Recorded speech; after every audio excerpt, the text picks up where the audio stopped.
Merci. Donc maintenant, on va y voir plus clair sur la forme du contrat. En ce qui concerne la durée du contrat, quelles sont les répercussions de la loi? Comment ça se passe aujourd'hui et qu'est-ce qui peut changer? Alors, au niveau de la durée du mandat du syndic, on constate qu'il y a un certain nombre de vieilles pratiques qui ont été sanctionnées par la jurisprudence et qui sont sanctionnées et encadrées par la loi, et des vieilles pratiques qui sont, je dirais, dérogatoires et qui violent la loi et les décisions des tribunaux et qui, malgré tout, se perpétuent.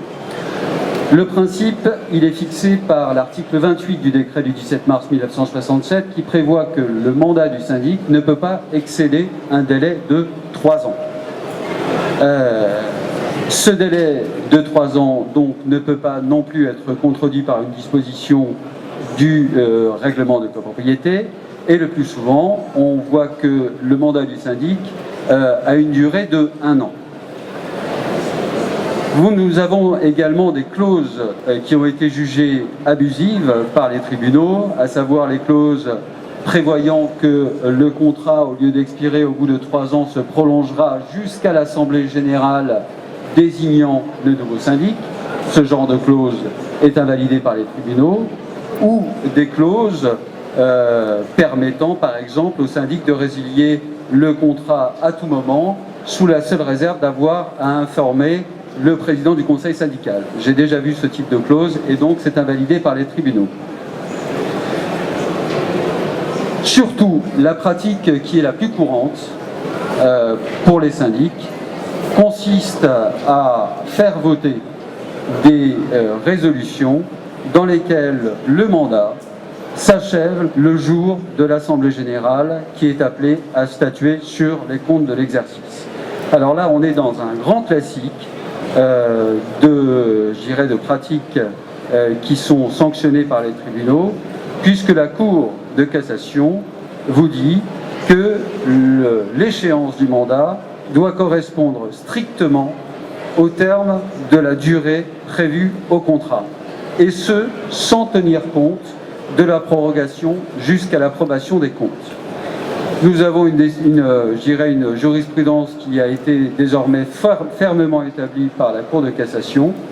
Et donc, lorsque on est à l'issue de l'échéance du mandat, on ne tient pas compte d'une période indéterminée jusqu'à l'approbation de l'Assemblée générale appelée à statuer sur les comptes. La fin du mandat correspond à la date à laquelle le syndic est dessaisi. Alors, les conséquences sont extrêmement importantes, puisque les tribunaux, la jurisprudence vous dit qu'à partir de la fin du mandat, le syndic est totalement dessaisi de la gestion du syndicat des copropriétaires. Il n'a plus aucune vocation à représenter le syndicat dans les actes de la vie civile. Il ne peut plus recouvrer les charges de copropriété. Il ne peut plus introduire de procédure en demande. Il ne peut plus non plus davantage représenter le syndicat des copropriétaires en défense. Et un autre aspect qui est également important, qui peut avoir un gros impact sur la gestion de la copropriété, il n'a plus non plus de titre juridique, par exemple, pour faire signifier une opposition extrajudiciaire entre les mains d'un notaire dans le cadre d'une mutation. Donc, vous avez une règle extrêmement stricte, extrêmement impérative sur l'échéance du mandat de syndic, avec un dessaisissement de toute faculté du syndic de représenter la copropriété. Et je dirais que ça emporte un certain nombre de précautions pour les syndics, à savoir s'assurer toujours de convoquer l'Assemblée générale des copropriétaires à une époque où non seulement il a un mandat en cours de validité, mais en plus dans un délai qui est suffisamment en amont pour lui permettre de convoquer, le cas échéant, une deuxième Assemblée générale s'il n'y a pas de désignation ou de renouvellement en première lecture. Donc il y a vraiment, sur cet aspect-là, des pratiques, encore une fois, qui se perpétuent et qui sont potentiellement très dangereuses pour le syndic, puisque un syndic n'a pas la possibilité donc de continuer à représenter une copropriété après l'échéance de son mandat, une résiliation automatique de son mandat, une impossibilité d'exercer des fonctions de syndic de fait, et un aspect tout aussi important, c'est qu'un syndic qui est dessaisi de sa gestion n'a plus vocation à percevoir le moindre honoraire de gestion. Donc si vous avez un syndic qui poursuit ses fonctions au-delà de la durée légale de son mandat et qu'il réclame à quelque titre que ce soit une rémunération, qui par exemple va être prélevée sur les comptes du syndicat, eh bien les copropriétaires ont vocation à obtenir remboursement de ces sommes. Si ce n'est pas de façon amiable, eh bien dans le cadre d'une action judiciaire, les copropriétaires auront toute possibilité d'obtenir gain de cause. Rachid Larrache, vous voulez rajouter quelque chose? Oui, alors en termes de pratique, une durée d'un an reste quand même la norme. C'est-à-dire que vous avez à peu près 70% des contrats de syndic qui sont signés, qui ont une durée d'un an ou un petit peu supérieure à un an. C'est-à-dire que vous pouvez aller jusqu'à 15-18 mois pour être sûr que le mandat couvre bien la période de la prochaine Assemblée Générale. Mais vous avez quand même 31% des contrats qui ont une durée supérieure à un an, donc de 2 ou 3 ans. Alors nous, dans le cadre de notre prestation de conseil auprès des copropriétaires, les syndics proposés adhèrent à notre charte de transparence et donc ne proposent que des contrats d'1 an. C'est pas pour autant qu'un contrat de 3 ans c'est mauvais, mais on estime que lorsque vous ne connaissez pas le syndic et que vous n'avez pas pu encore mettre en place de relations de confiance avec lui, il est préférable d'avoir un contrat d'1 an pour pouvoir, le cas d'échéance, pouvoir se retourner et ne pas être engagé sur une période beaucoup trop longue, en sachant que 3 ans, lorsqu'on a une copropriété où il y a des travaux importants à réaliser, où il y a des procédures de recouvrement en cours, c'est extrêmement long. Mais lorsque vous avez mandaté le syndic, et si la relation avec lui se passe bien, et si les deux parties sont d'accord, il n'y a aucune raison de ne pas retenir un contrat de 2 ou de 3 ans. Alors on va peut-être s'intéresser maintenant au forfait de base. Qu'est-ce que ça inclut? À quoi il faut faire attention? Alors le forfait de base, c'est le forfait comprenant l'ensemble des prestations de gestion courante. Donc c'est alors d'abord on va voir le cadre légal. Vous avez l'arrêté Novelli qui est la disposition légale la plus contraignante en matière de contrat de syndic à l'heure actuelle, jusqu'à la mise en application de la loi Allure de Madame Duflot. Mais pour l'instant c'est la disposition que l'on prend comme référence.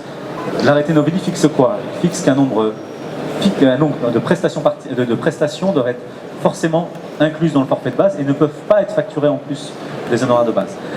Donc il y a 43 prestations. Vous avez par exemple la tenue de l'Assemblée Générale, la tenue de la liste des copropriétaires, le suivi des travaux d'entretien et de maintenance. Voilà, tous ces types de prestations sont forcément intégrés dans le forfait de base. Ensuite, le syndic peut ajouter toute une série de prestations en plus de son fait. C'est-à-dire que si, par exemple, il veut intégrer la location de la salle pour l'Assemblée Générale dans son forfait, il peut très bien le faire. S'il veut intégrer les photocopies dans son forfait, il peut également le faire. Mais il n'a aucune obligation de le faire. Donc c'est pour ça que voilà, vous avez un cadre légal mais qui est assez malléable, au sens où le forfait de base diffère d'un syndic à l'autre parce que ils ont une certaine liberté de marge de manœuvre. Et ensuite, vous avez les prestations particulières, donc ce sont les prestations qui viennent en plus des honoraires de base et qui donc font l'objet d'une facturation spécifique. Ces prestations-là particulières-là ne sont pas encadrées par la loi. La seule disposition, c'est l'arrêté Novelli qui dit qu'une prestation particulière doit être fixée de manière précise dans le contrat. À partir du moment où elle est notifiée de manière précise, elle peut être facturée par le syndic. Alors après, la jurisprudence vient essayer de préciser un petit peu le propos en disant que lorsqu'une prestation... En fait, il y a 2 critères principaux qui sont retenus par la jurisprudence, c'est la prévisibilité et la récurrence. Donc si une prestation est récurrente et prévisible, on peut estimer que c'est une prestation de gestion courante. C'est pour ça que par exemple l'Assemblée Générale, qui pour le coup a lieu chaque année et est prévisible, fait partie de la gestion courante. Donc voilà, c'est aussi un moyen pour vous de pouvoir analyser votre contrat. C'est-à-dire que lorsque vous avez un contrat et que vous avez une prestation particulière, posez-vous la question, est-ce que c'est récurrent et une prestation particulière et doit être incluse dans le forfait de base? Combien ça coûte? Je crois que vous avez des simulations. Alors, il y a différentes études qui paraissent chaque année sur les contrats de syndic. Donc, vous avez notamment l'étude du particulier qui est assez détaillée, qui est réalisée alors initialement chaque année, maintenant tous les 2 ans, sur plus de 3000 contrats de syndic, ce qui nous permet d'avoir des statistiques sur les honoraires pratiqués. Alors, ce qu'il faut voir, c'est que les honoraires pratiqués, généralement les syndics facturent en fonction des lots principaux. Les lots principaux, ça comprend les appartements, mais également les locaux commerciaux. Donc vous excluez tout ce qui est cave, parking, qui sont des lots secondaires. Donc généralement, ils facturent en fonction du nombre de lots principaux. Et la tarification diffère fortement en fonction de la taille de la copropriété, en fonction des éléments collectifs également, et surtout en fonction de la localisation. Nous, par exemple, nous sommes présents sur l'Île-de-France, la Bretagne et Marseille. La différence de tarifs entre Rennes et Paris, elle est faramineuse. Mais ça correspond à un marché. Et donc là, par exemple, vous avez les tarifs TTC en fonction de la taille de la copropriété. Donc ça, c'est mentionné dans l'étude du particulier d'avril 2012, où vous avez des honoraires moyens par lots principaux qui sont de l'ordre de 153 € TTC, donc pour les honoraires de base, et qui s'échelonnent entre 137 et 255 €. Donc classiquement, les honoraires sont plus élevés par lot pour les copropriétés les plus petites. Ça, ces chiffres correspondent aux ordres de grandeur que vous observez, vous sur le terrain? Oui. Alors, en ce qui concerne les syndics avec lesquels on travaille, c'est vrai qu'on a tendance à négocier les contrats un maximum pour intégrer un maximum de prestations dans le forfait de base, de telle sorte que les copropriétaires aient le moins de surprises possible en fin d'année. Donc c'est vrai que ce n'est pas forcément comparable parce que les forfaits de base proposés par nos syndics partenaires intègrent beaucoup plus de prestations. Les prestations particulières sont beaucoup plus réduites également. Généralement, on essaie de les limiter à une dizaine, mais on retrouve cet ordre d'idée. Alors, la présence du gestionnaire en AG, justement, elle est comprise ou pas dans ce forfait de base? Alors, excusez-moi, ce que fixe l'arrêté Novelli, c'est que la présence en assemblée générale est comprise dans le forfait de base, mais que l'heure et le créneau doivent être fixés en commun accord avec le syndicat des copropriétaires. Et c'est là où le bas blesse. C'est que la plupart des contrats de syndic prévoient une présence en assemblée générale uniquement dans les heures ouvrables. Alors que 90% des assemblées générales ont lieu le soir parce que les copropriétaires travaillent et que donc forcément ils se réunissent au mieux à partir des 18h et parfois plus tard. Donc voilà, on a un peu un flou. Donc lorsqu'un contrat de syndic vous propose une présence en assemblée générale uniquement aux heures ouvrables et parfois même pendant juste 1 heure, il a tout à fait le droit de le faire. Après, c'est à vous de négocier avec le syndic pour qu'il puisse vous proposer un forfait de base qui correspond plus à la vie de la copropriété. Donc vous pouvez très bien négocier un forfait de, par exemple, 2 ou 3 heures jusqu'à 21h ou 22h. Après, voilà, c'est une négociation qui se met en place avec le syndic, mais nous, par exemple chez Cinéval, on le fait de manière très régulière et on l'obtient assez facilement de la part des syndics. Ce n'est pas un point majeur pour eux, donc ils sont enclins à proposer une latitude un peu plus importante que uniquement les heures ouvrables. Un autre conseil à ajouter sur ces sujets? Sur le forfait de base, bon, je pense que c'est...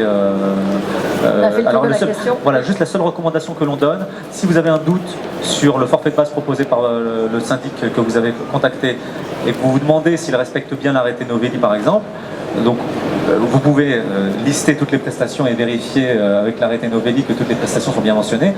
Ou vous pouvez tout simplement demander à ce qu'une mention soit écrite sur le contrat. Les dispositions mentionnées en annexe de l'arrêté Novelli sont comprises dans le forfait de base, et comme ça vous êtes rassuré. Merci. Alors maintenant on va passer aux prestations particulières. Maître Revers-Cherki, vous pouvez nous dire un petit... Alors, comment vous voulez vous partager le temps de parole? Je vous laisse continuer. On vient d'en parler?